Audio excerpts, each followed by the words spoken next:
Hello everyone, मैं doctor Tanuja कुमारी आप सभी का स्वागत अपने यूट्यूब चैनल में करती हूँ। आज मैं आप लोगों से करंट अफेयर्स के कुछ टॉपिक्स के विषय में चर्चा करूंगी। फर्स्ट टॉपिक जिसके विषय में मैं बात करूंगी वो है UN global climate action award के विषय में। संयुक्त राष्ट्र के प्रतिष्ठित पुरस्कार UN global climate action award से भारतीय संगठन को कोविड-19 महामारी के बीच में जलवायु परिवर्तन से मुकाबला करने के लिए सम्मानित किया गया है। इस भारतीय संगठन का नाम ग्लोबल हिमालयन एक्सपीडिशन है। ग्लोबल हिमालयन एक्सपीडिशन विश्व का पहला संगठन है जो पर्यटन और प्रौद्योगिकी की सहायता से दूर दराज के लोगों तक सौर ऊर्जा पहुंचाता है। भारत के ग्लोबल हिमालयन एक्सपीडिशन को विश्व यात्रा एवं पर्यटन परिषद और संयुक्त राज्य विश्व पर्यटन संगठन से मान्यता प्राप्त है। नेक्स्ट आप लोग से बात करूंगी कोलमैन के विषय में। विश्व चैंपियन कोलमैन को डोपिंग के कारण 2 साल के लिए प्रतिबंधित कर दिया गया है। कोलमैन 100 मीटर में विश्व चैंपियन हैं। इन्हें डोपिंग नियंत्रण से जुड़े 3 नियमों के उल्लंघन का दोषी पाया गया है। मई 2022 तक इन पर प्रतिबंध रहेगा। ये अगले वर्ष टोक्यो ओलंपिक में हिस्सा नहीं ले पाएंगे। ये एक 24 वर्षीय अमेरिकी धावक हैं। नेक्स्ट यहाँ पे आप लोगों से बात करूंगी वित्त मंत्रालय के विषय में। भारत सरकार के वित्त मंत्रालय के द्वारा यह घोषणा की गई है कि चक्रवृद्धि और साधारण ब्याज के बीच अंतर के लिए अनुग्रह राहत भुगतान योजना के अंतर्गत 29 फरवरी को बकाया ऋण को संदर्भ राशि के रूप में स्वीकार किया जाएगा। नेक्स्ट यहाँ पे आप लोगों से बात करूंगी सस्टेनेबल फाइनेंस फोरम के विषय में। भारत के वित्त मंत्री निर्मला सीतारमण के द्वारा यह घोषणा की गई है कि भारत और ब्रिटेन द्विपक्षीय सस्टेनेबल फाइनेंस फोरम की स्थापना के लिए सहमत हो गए हैं। नेक्स्ट यहाँ पे आप लोगों से बात करूंगी क्रिप्टो करेंसी के विषय में। भारत में Indian bank United crypto currency का कारोबार प्रारंभ करेगा। उल्लेखनीय है कि रिजर्व बैंक ऑफ इंडिया द्वारा 2018 में क्रिप्टो करेंसी पर लगाए गए प्रतिबंध को मार्च 2020 में सुप्रीम कोर्ट के द्वारा हटा दिया गया है। भारत का इंडियन बैंक यूनाइटेड अपने ग्राहकों को online crypto currency banking service उपलब्ध कराएगा। क्रिप्टो बैंकिंग सर्विस प्रदाता कैशाई के साथ इंडियन बैंक यूनाइटेड ने समझौता किया है। यूनिकस नाम से एक जॉइंट वेंचर बनाया गया है। यह जॉइंट वेंचर उत्तर भारत में बैंक के सभी 34 शाखाओं में ऑनलाइन क्रिप्टो बैंकिंग सर्विस की सुविधा देगा। नेक्स्ट यहाँ पे आप लोगों से चर्चा करूंगी स्मार्टफोन कंपनी एप्पल के विषय में। विश्व की सबसे बड़ी स्मार्टफोन कंपनी एप्पल के लिए टाटा ग्रुप स्मार्टफोन कंपोनेंट का निर्माण करेगा। टाटा ग्रुप के द्वारा इसके लिए तमिलनाडु में 5000 करोड़ के निवेश से एक स्मार्टफोन कंपोनेंट विनिर्माण इकाई लगाया जाएगा। टाटा की फैक्ट्री में एप्पल का आईफोन, एप्पल के स्मार्टफोन, एप्पल के स्मार्ट वॉच के निर्माण में टाइटन के द्वारा मदद पहुंचाई जाएगी। इस फैक्ट्री के निर्माण के लिए Tamil Nadu industrial development corporation limited के द्वारा 500 एकड़ जमीन टाटा ग्रुप की कंपनी टाटा इलेक्ट्रॉनिक्स को उपलब्ध कराई गई है। स्मार्टफोन कंपोनेंट बनाने में टाटा ग्रुप की कंपनी टाइटन लिमिटेड और टाइटन इंजीनियरिंग सहयोग करेगी।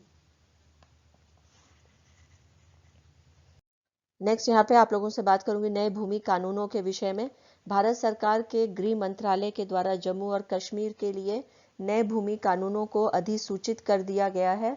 इस अधिसूचना में जमीन खरीदने के लिए स्थायी निवासी होने के मानदंड को समाप्त कर दिया गया है। इस नए कानून को केंद्र शासित प्रदेश जम्मू कश्मीर पुनर्गठन तीसरा आदेश 2020 कहा गया है। स्थायी निवासी मानदंड जम्मू और कश्मीर विकास अधिनियम की धारा 17 से हटा दी गई है। जम्मू कश्मीर में अब भारत के अन्य क्षेत्रों के लोग जमीन खरीद सकेंगे। इस भूमि कानून के द्वारा 12 राज्य कानूनों को निरस्त कर दिया गया है तथा 26 कानूनों को संशोधित किया गया है। इस भूमि कानून ने जम्मू और कश्मीर भूमि राजस्व अधिनियम 1996 में एक नया संशोधन किया है। इस संशोधन के अनुसार जम्मू और कश्मीर में कृषि भूमि को सिर्फ कृषक ही खरीद सकते हैं। जम्मू और कश्मीर केंद्र शासित प्रदेश के रूप में 31 अक्टूबर 2019 को पुनर्गठित किया गया था। जम्मू और कश्मीर की राजधानी श्रीनगर है और शीतकालीन राजधानी जम्मू है। जम्मू और कश्मीर के लेफ्टिनेंट गवर्नर मनोज सिन्हा हैं।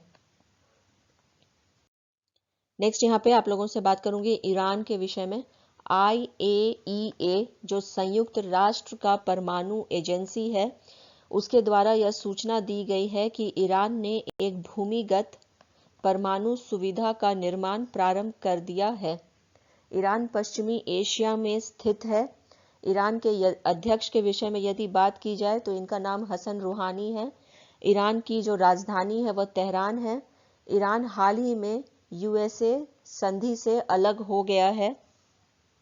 IAEA का पूरा नाम इंटरनेशनल एटॉमिक एनर्जी एजेंसी है। इसकी स्थापना 29 जुलाई 1957 को हुई थी। इसका मुख्यालय वियना, ऑस्ट्रिया में है। 172 देश इसके सदस्य हैं। नेक्स्ट यहाँ पे आप लोगों से डॉक्टर सतीश मिश्रा के विषय में बात करूंगी। भारत के राष्ट्रीय आयुर्विज्ञान अकादमी के द्वारा डॉक्टर सतीश मिश्रा को डॉक्टर तुलसीदास चूक अवार्ड 2020 से सम्मानित किया गया है। Doctor Satish Mishra CSIR CDRI Lucknow के वैज्ञानिक हैं।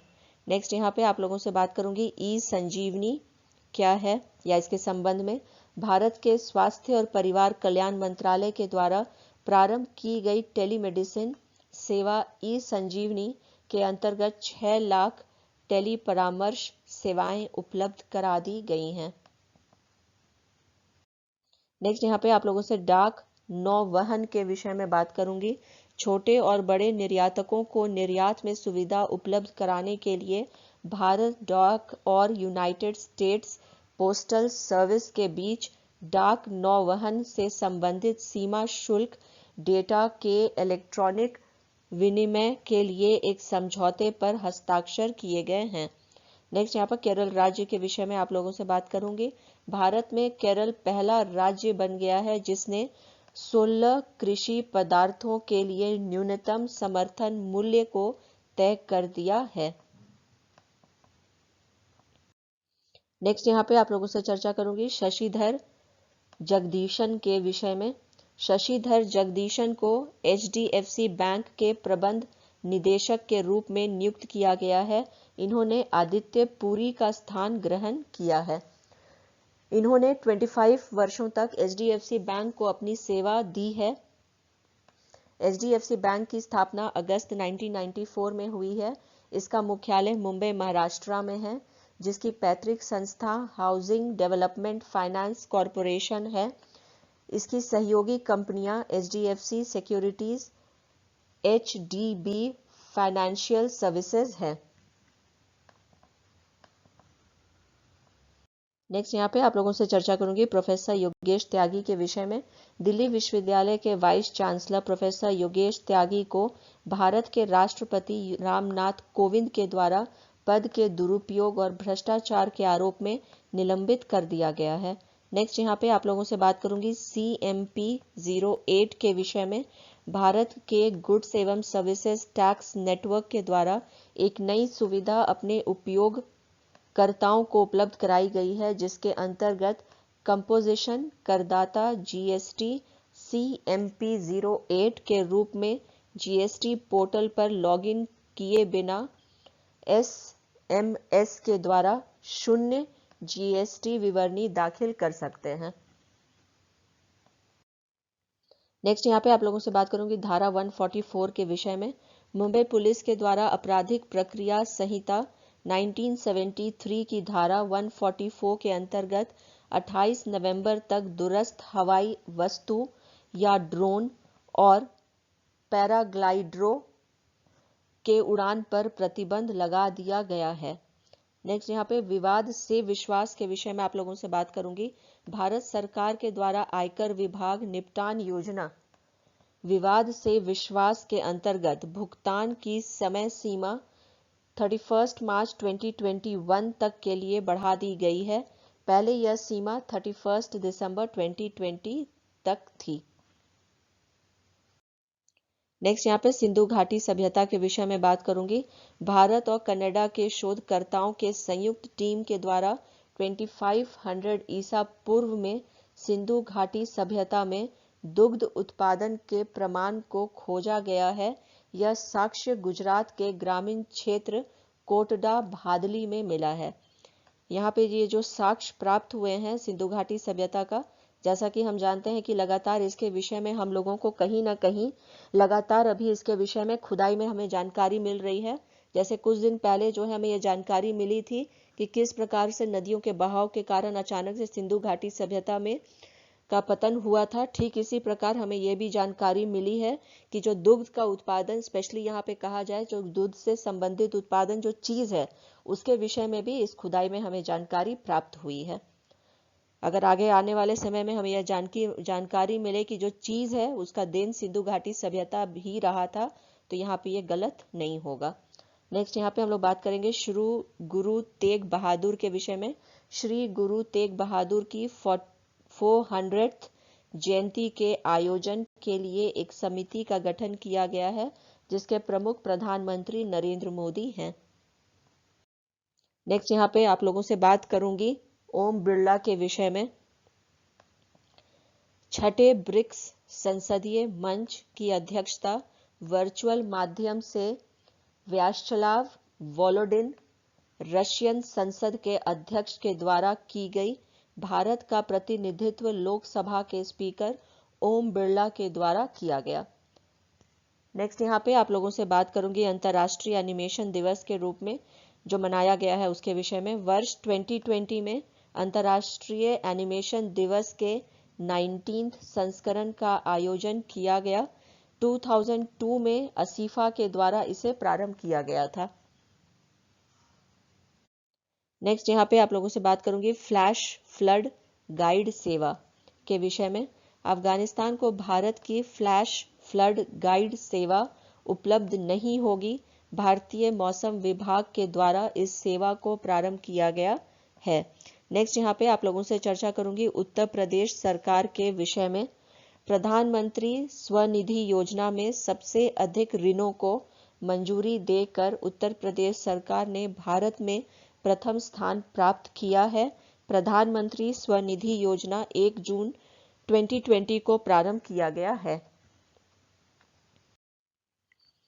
नेक्स्ट यहाँ पे आप लोगों से बात करूंगी सेशल के विषय में। सेशल्स के विषय में यदि हम बात करते हैं तो हिंद महासागर में स्थित सेशल्स एक पूर्वी अफ्रीकी देश है, जिसमें राष्ट्रपति के रूप में भारतीय मूल के वेवल रामकलावन को चुना गया है। नेक्स्ट यहाँ पे आप लोगों से बात करूंगी सार्वजनिक वित्तीय प्रबंधन प्रणाली के विषय में। जम्मू कश्मीर भारत का पहला केंद्र शासित प्रदेश है, जिसके द्वारा जिला स्तर पर सार्वजनिक वित्तीय प्रबंधन प्रणाली के संचालन को प्रारंभ किया गया है। नेक्स्ट यहाँ पे आप लोगों से बात करूंगी ICAN के विषय में। परमाणु हथियारों को समाप्त करने के अंतर्राष्ट्रीय अभियान ICAN ने घोषणा की है कि होंडुरास इस संधि पर हस्ताक्षर करने वाला 50th देश बन गया है। उल्लेखनीय है कि भारत ने अभी तक इस संधि पर हस्ताक्षर नहीं किया है। ICAN का पूरा नाम International Campaign to Abolish Nuclear Weapons है। इसकी स्थापना 23 अप्रैल 2007 को हुई थी। मेलबर्न ऑस्ट्रेलिया में इसकी स्थापना हुई थी।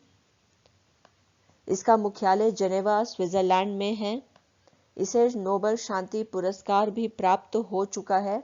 इसके नेता जो रहे हैं उनका नाम बेट्रिस फिन है। इसी के साथ मैं अपने इस चर्चा को करंट अफेयर से संबंधित यहीं पर समाप्त करती हूँ।